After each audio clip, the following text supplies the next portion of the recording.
introduction. Hello everyone, welcome to Buddhism for Beginners. This is episode 6, Dukkha, the truth of life.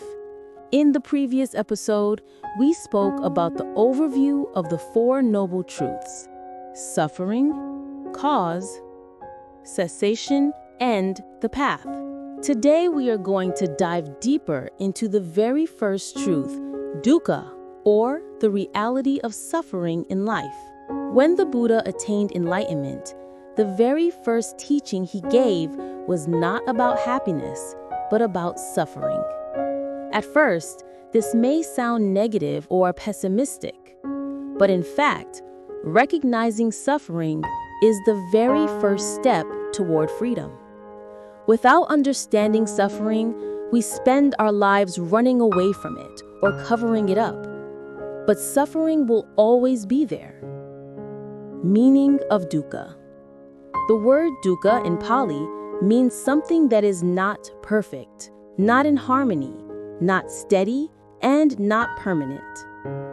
Suffering is not only about sadness or pain, but it is about the truth that everything in life cannot fully stay as we want. Even happiness itself is not permanent.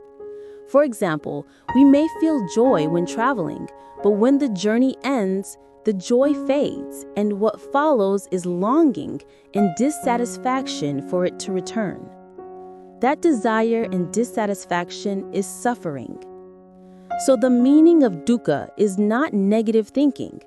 It is the clear recognition that life does not fit our wishes. Seeing this truth clearly is the beginning of wisdom. Types of suffering. The Buddha explained that there are different kinds of suffering. The first is ordinary suffering: birth, aging, sickness, and death. These are unavoidable. A newborn cries as it enters the world. An old person faces decline. A sick person experiences pain, and eventually every life ends. The second is suffering from change. Happiness does not last. For example, if this year we receive a big bonus, we feel delighted. But if next year we don't, the absence of that happiness becomes disappointment. Love that was once sweet may turn cold, leading to pain. The third is suffering because all conditioned things are impermanent. Everything arises due to causes and conditions, and when those causes end, the results disappear. A brand new car eventually rusts and breaks down. A healthy body today may become sick tomorrow. This instability is also suffering. Suffering in daily life. If we look at our own daily life, we will see suffering everywhere. In work, there is pressure from targets, exhaustion, and fear of failure. Sometimes we hope for praise, but instead, we get criticism. In relationships, we love someone, but they do not always live up to our expectations. Misunderstandings arise, and sooner or later separation comes, whether by distance, conflict, or death. In health, no matter how well we take care of ourselves, aging and illness will come. Even a small headache can disturb our happiness. In technology, suffering appears in new forms. Social media makes us compare ourselves to others.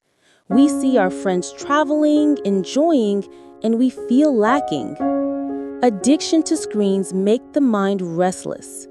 This too is suffering. All these examples show that dukkha is not just theory, it is present in every aspect of life. Seeing suffering rightly. How should we look at suffering? The Buddha taught that recognizing suffering is not to make us hopeless, but to help us learn. Suffering is like a teacher. It shows us what to hold on to and what to let go of. If we do not understand suffering, we will only run away from it chasing pleasures outside ourselves. But the more we run, the more we encounter suffering again. When we accept that life contains suffering, our hearts open. We naturally begin to ask, what is the cause of this? And this leads us to the second noble truth. When suffering arises, instead of panicking, we can treat it as an opportunity to learn. Suffering teaches us impermanence. It helps us develop compassion because we realize that everyone suffers just like us.